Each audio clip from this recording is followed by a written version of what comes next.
Hello and welcome to Switzer Investing TV. I'm Peter Switzer. Thanks for joining me. And on tonight's program we have Jun Bei Liu of Tribeca Alpha Plus. Now she's been to the Macquarie conference where a lot of companies were expected to come with bad news, but they came with good news. She'll tell us the companies that looked very impressive, and one in particular I didn't really know much about, but there was apparently standing room only when they presented, and they really impressed the audience. Then we'll talk to Bogdan of Blackmore Capital, and he's been to London and went to the headquarters of a number of impressive firms that he likes these stocks for his fund. One is Xero, CSL, Ramsay, Sonic, and he also went to the Macquarie conference, and he likes Macquarie as a consequence of going there. And finally, poor Rickard looks at the banks. The banks have had a bit of a tricky presentation of their reports recently, and NAB in particular was smashed about 8% last week when it presented. I want to see if there's a buying opportunity for banks, or is it a matter of waiting for a little bit more of a sell-off before you get in. That's Paul Rickard of the Switzer Report. That's the show. Let's now kick off with Jun Bei Liu. Jun Bei Liu, thanks for joining us. Well, thank you for having me. All right, we're in May, and the old saying is sell in May and go away. Have you ever done that? No, I've never done that. Look, it's always halfway through May and people remind you should be selling in May. But my view is that it's often feel the worst when everyone else is selling. So, we always see a bit of weakness around May, a little bit of weakness around June, the tax loss selling and the like. But this is when you should be buying, not selling along with everyone else. Yeah, I often say, buy in May and stay. Exactly. Yeah. I would do that too, because by the time you get to August, a lot of time you get to August or September or the stronger month, it's too late. You lost 20%. Yeah, and the big rebound last year, there was a bit of a start in June, but October 3 was the start of the big rebound. It was incredible. Wasn't it? Yeah, and then the bottom was really in June last year. We saw everything was sold off towards the end of the month. And if you were selling in those months, you would have lost or crystallized on a lot of losses. Okay, now one thing very interesting people like you do is go to the Macquarie conference. And it's often called a conference where companies come out and sort of admit things aren't going as well as they thought. Was it that kind of conference this year? Yeah, no, not at all. It was a downgrade conference that's being expected, but net, actually the ASX 200 earning has been upgraded. So things aren't as bad as we expect. And even the retail companies have told us that. They say, look, things are slowing, but not as bad as we thought, the cliff that's coming. So net, things are not too bad. It does give a bit more optimism about, our economy is actually holding up okay. Clearly, we've got the, the mortgage cliff that's coming and the like, but people are still spending across the board. Yeah, it means that, I guess, for all the people out there, the 2/3 of people who don't have home loans, because 1/3 of people have home loans, and not all of them, had this sort of fixed interest problem that became a variable home loan problem. And a lot of people aren't overborrowed. They might still have the interest rates going up, they're not overborrowed. Exactly, they're still in pretty good a condition. And also, I'll tell you what's interesting about this Macquarie conference is that I've never seen us so busy. I've never, most of the rooms, company meetings were standing room only. There was a couple of room, very interesting high growth companies. There was not even standing room available. Incredible amount of interest. It goes to show there's a lot of people sitting on the sideline and waiting for the downgrade to come, which may not come. Yeah, I was interested to see Megaport's bounced back a couple of weeks ago. I know, it's incredible. 41%, because you and I have kept believing in it, but we needed a sign like that. Yeah. And of course, Xero is another one that's had a nice comeback.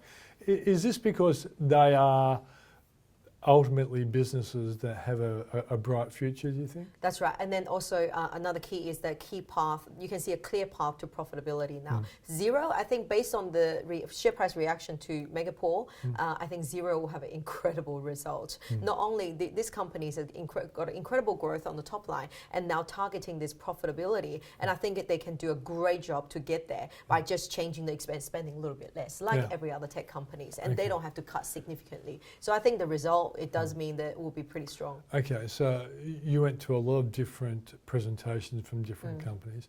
what company did you buy as a consequence of going to the conference? Look, I think there's a couple of them, or there's actually a lot of them, but there's a couple of them was really interesting. Yeah. So JLG, Jones Lang, is the one that we talked to before, the company that kind of provide the services to insurance company that fix up the natural disasters, that thing. They expanded into US and things are going very well over there.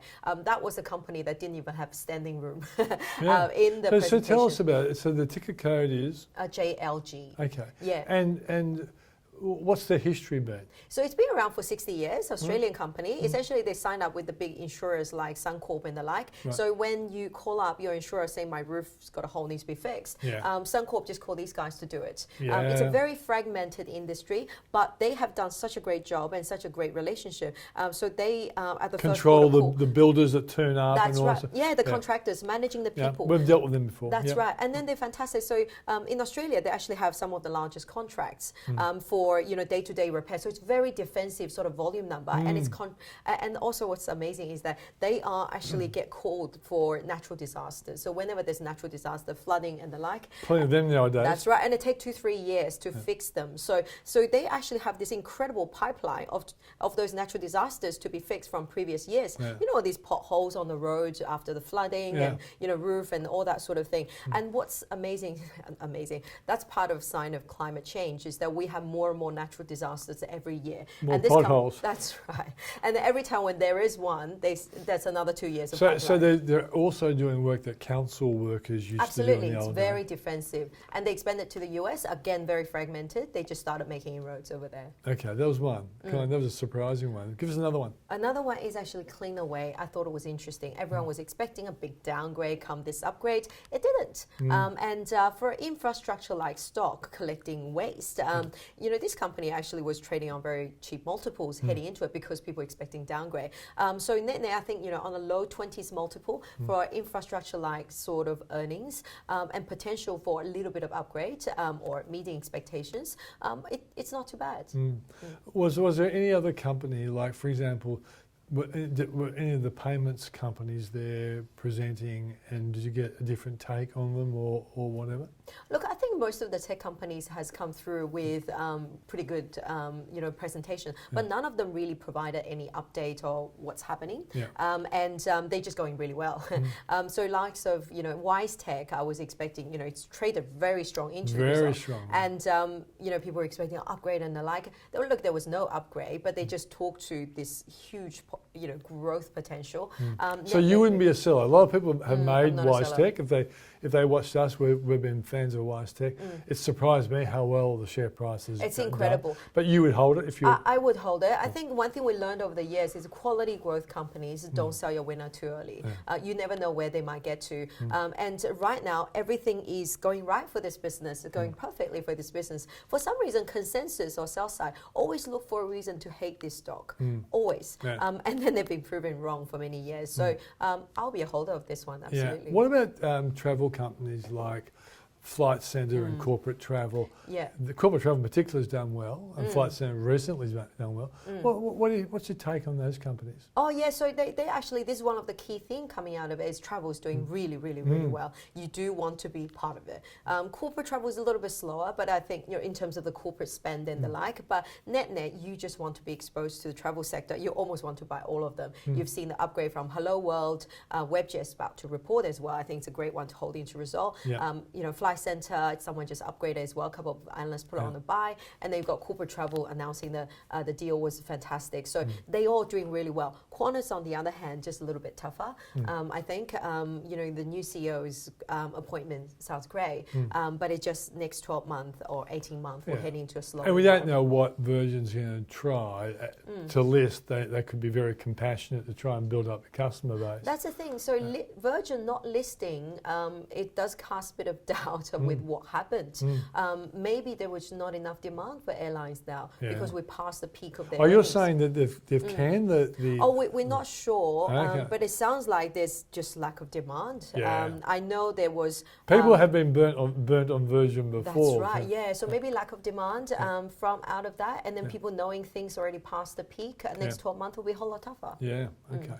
I know with the case of Flight Centre, in a sense, they're diversified into a company called Travel Associates, which sort of chases the high end, and the high end is where people are spending right now when it comes to travel. That's right. I actually think it's a fantastic acquisition, and I personally have used that one before. I think it's all the London European. Yeah, I know you'd be a luxury. high-end traveller. Yeah, we'll use the once only. Okay. That was fantastic, and I think ultimately you need to go to those boutique and specialised areas. That's how you grow your market share. Flight Centre is great to have the platforms and the like, and then once you can bolt on those, and they really, just straight through to them. Okay, one last one.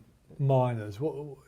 Have you got any miners in your portfolio? I'll be buying now. I started buying some because the share price underperformed so much on the, sort of China, worry about China reopening and things. I think it's coming. It's a matter of time. I have moved to a little bit smaller miners rather than the large ones, so that when they do rally, it'll go a lot higher than the larger ones. But your normal iron ore names looks okay. But I started going to things like, I like the lithium. They were sold off a bit too much. Lynas today had that fantastic announcement. I think that's really, really good. You've always been a fan of Lynas. Yeah, I like. You see, I was always in the lithium. I've been watching Lynas, but the thing is, has really reached that value sort of territory.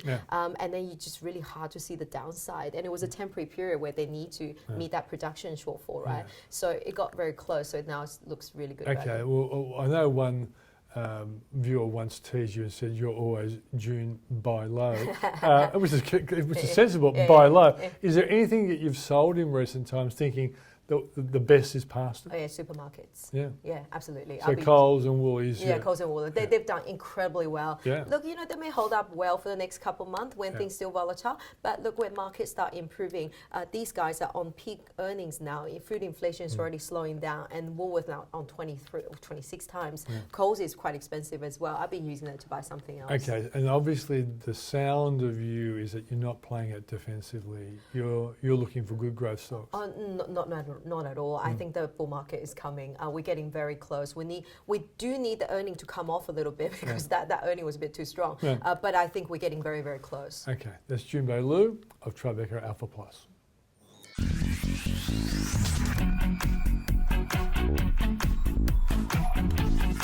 That's Jun Bei Liu of Tribeca Alpha Plus, and now let's catch up with Marcus Bogdan of Blackmore Capital and the Switzer Dividend Growth Fund. Well, joining us now is Marcus Bogdan, who actually is the founder of Blackmore Capital, but they also manage the Switzer Dividend Growth Fund. Now, Marcus has been to London. He's talked to a number of companies at their HQs, and he has a number of views that he'd like to share with you, mate. Thanks for joining us. Pleasure to be here, Peter. Sounds like a junket trip to me, going to London, having a great time, and probably claiming a tax deduction for it, but it's all good work for what you clearly do as a fund manager. I want to start off with an unusual one for you because I did catch up with you last week and you were talking about Xero. Now, is Xero a fund, a stock that you have in your portfolio? Not in the income historically, but we've had it in one of our other funds. And we particularly like that originally because of the digitalisation of accounting in the UK market. They had one sort of first mover advantage in that market. All small business tax returns had to be digitalised, and they were a huge beneficiary of it. And so in those early days, you saw a significant rise in the share price where we took our profits. We've watched it come down quite dramatically, but more recent times it's had a sharp rebound where I think the business now is maturing and it's consolidating from a stronger footprint. Yeah, and it was about, correct me if I'm wrong, I'm sure got around the 150 and it's in the 90s now. You obviously see some upside.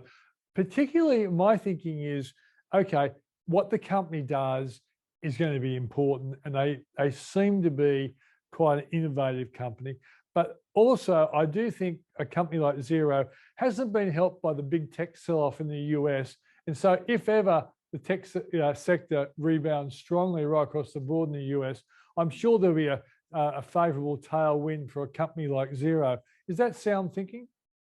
Well, I think it is one of the higher quality growth tech companies we have on the Australian share market. So on periods of weakness, I think it deserves absolute consideration because it has very good market positions in Australia, New Zealand, the UK, to a lesser extent the US. That's a far more competitive market, but there are other jurisdictions, particularly in Europe, which they want to move into.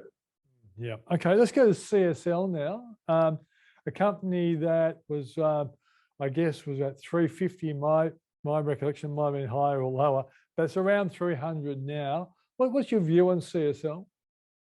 We like CSL. It is probably the highest quality company that we have on the Australian share market, and it has had such an enviable history since listing. And we do think that they are increasing their competitive advantage, particularly in plasma therapies. And that was one of the reasons we did go to Europe to see their operations there. And we expect that recovery that they're seeing in their main business, which is plasma products, is recovering very strongly indeed. And hence, it's a core position in the portfolio. Okay, one interesting one is Ramsay. And we know there was a takeover move around the $80 mark and whatever. Share price now is a lot lower. You've talked to the company in London and you're giving a big thumbs up. Well, yeah, I mean, it is more measured, and they've had a more difficult period coming out of COVID than CSL has. There's been all sorts of issues around labour shortages and costs and bringing back elective surgery. But we definitely like the long-term theme of healthcare and particularly this hospital business. The recovery now that we're seeing in elective surgery, significant backlogs in all of the markets that they operate in. And then they should also be beneficiaries of both chronic disease and the ageing population. So on the significant weakness that they've seen in the share price, I think in the medium term, I think there's value now emerging. Okay, now what about a company like Sonic? Did really well during lockdowns when COVID was a big issue. Does it still have a bright future? I think so, and I think pathology does. I mean, imaging, pathology are very important to future medicine in terms of diagnostics. And we do see a recovery in their base businesses. Sonic is very much a global business. Number one player in Australia, number one player in the German market, and then they've got significant opportunities in the UK as the NHS is requiring additional services there, and also a significant footprint in the US as well. And they've executed very well over a number of years. Okay. Now, what about Rio? You've recently added this to your portfolio.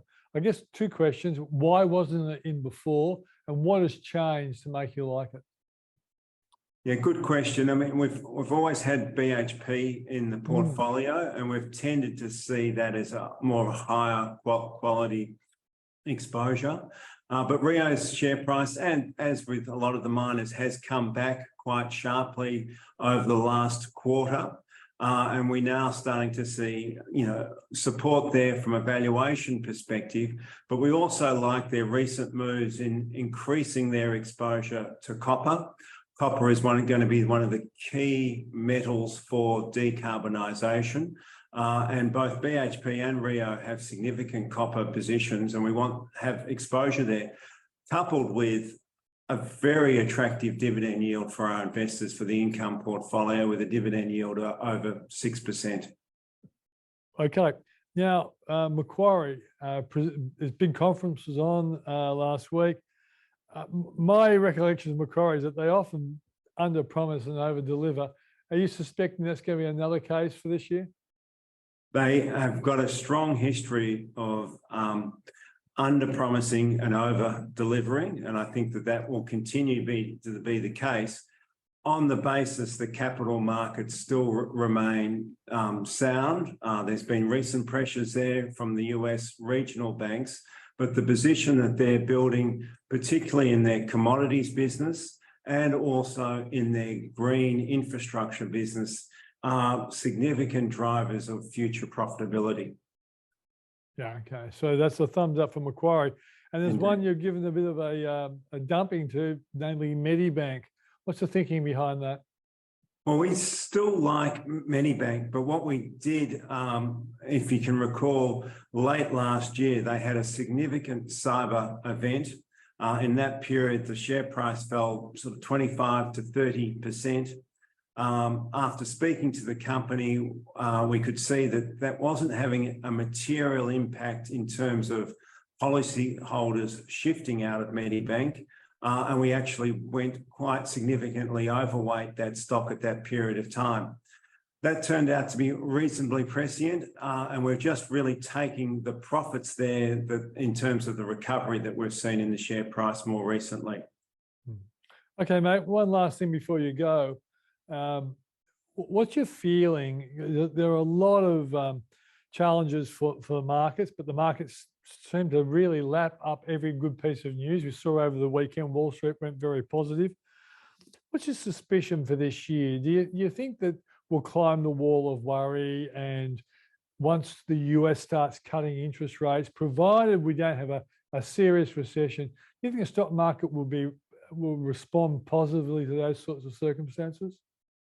Well, I'll push back on a couple of those things. I'm not sure whether we're going to have interest rate cuts this year, given how strong employment has been in the US, particularly what we saw on Friday, and also in Australia as well, where we're operating at historically very, very low levels. And earnings in the US and to a lesser extent here have continued to surprise on the upside or better than feared. So we still haven't seen that significant slowdown in economic activity. There has been a moderate slowdown, but it hasn't been significant. And companies are still generating very good sales momentum and to a lesser extent, earnings momentum. And given that backdrop and the fact that the market is right on about its 30-year average in terms of its PE, the dividend yield is around 4.4%, which is around the 30-year average as well. We think it's going to be more workmanlike for the rest of this year. Yes, there'll be periods of heightened volatility, but we would use those periods to top up on the existing high-quality stocks that we have in the portfolio. So you're not selling in May and going away, you're buying in May and staying? If we see a pullback in that May period, yes, we'll use that to top up. But it is also important that we are pretty much defensively positioned. We do like the big industrial defensive companies, the consumer staples, and healthcare, which I think will be less sensitive to economic activity and will have its own recovery through the next several months. Okay, great stuff, mate. Thanks for joining us. Pleasure. Thanks, Peter. Right, that's Marcus Bogdan of Blackmore Capital, and he manages the Switzer Dividend Growth Fund. And that's Marcus Bogdan. Now, let's just see what Paul Rickard has to say about the banks.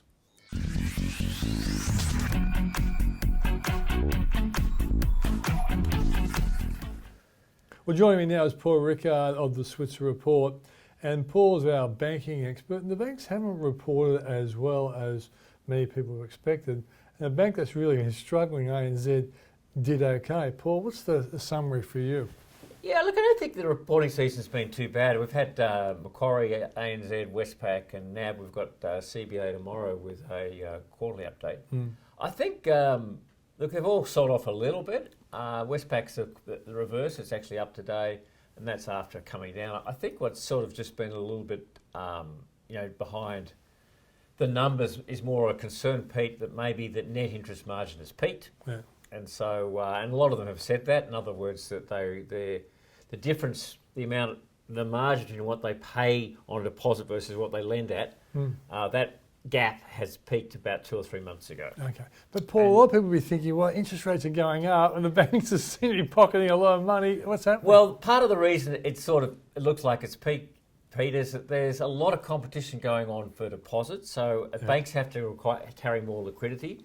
They've also were given a lot of sort of very free cash by the Reserve Bank when they were in their quantitative easing days. Lockdown day time. The so-called term facility funding, which is coming to an end. So banks are having to be a little more aggressive in the deposit market. You may not see it, but believe it or not, they report they are. And also there's a lot of competition going in the mortgage market for to get new business. So they're not cashback offers and all that sort of stuff. Cashback offers of over $4,000 in some cases. So they're not actually getting a lot of new growth. So they've got to drive pretty hard in terms of trying to grow assets, and that means better prices for new mortgages.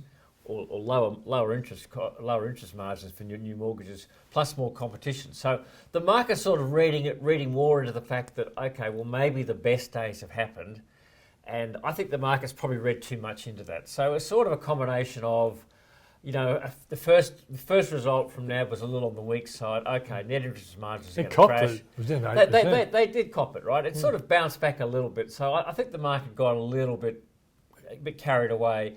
Plus, also, you've got to bear in mind, Pete, globally banks, we've had the few phases in the US, and then it goes quiet, and then we get another one, and it rallies back. And I guess all the banks in that environment just have to be really careful on their liquidity, which means they've got to be more liquid than they'd like to. So they can lend less and make less money. Yeah. And so that, I think it's just a bit of a sector rotation, but I don't think there's anything too negative in those results so far. Well, the funny thing is, one of our clients who was holding a lot of banks, and he was looking for some ideas, and I actually quite surprisingly told him to sell some of the banks, only on the basis that he didn't want income. I think they still look good for income. Is that a fair call?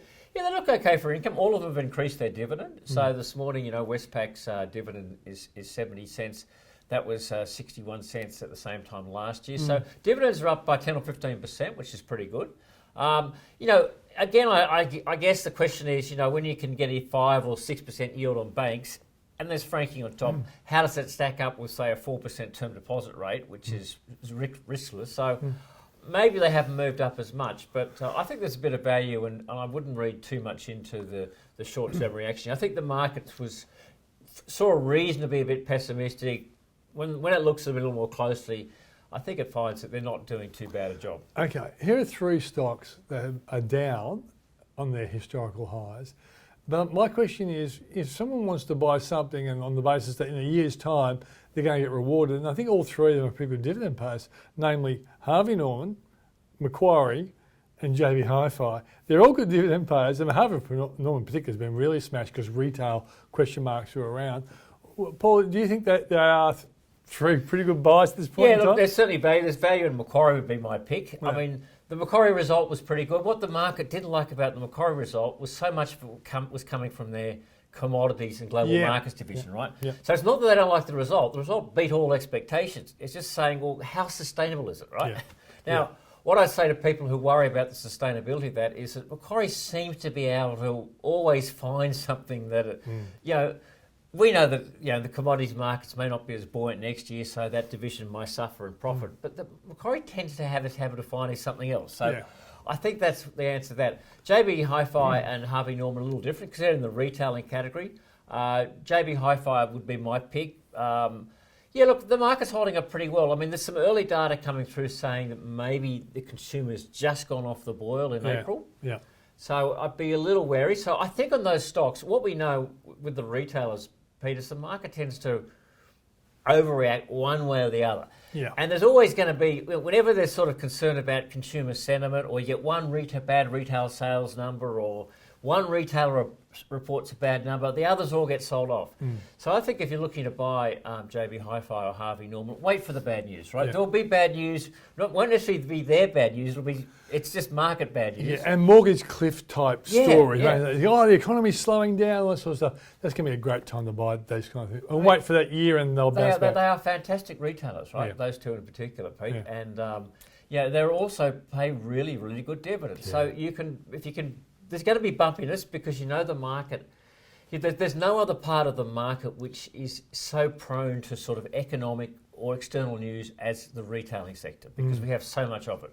Everyone's an expert about what the consumer's doing, right? Yep. Every economist, we've got retail sales every month. There's a stack of data, and so we get so much of it, so they do tend to get knocked around pretty quickly. But the market sort of comes back as well. So you just wait for a bit of bad news. And we should throw in the fact that often stocks do sell in May, but I reckon rather than selling in May, it's a good time to buy in May and stay, particularly if the stocks have a history of doing well once the bad news is out of the way. Yeah, this year could be, the sell in May and go away, of course, is from the US and Europe, and it's very different over there.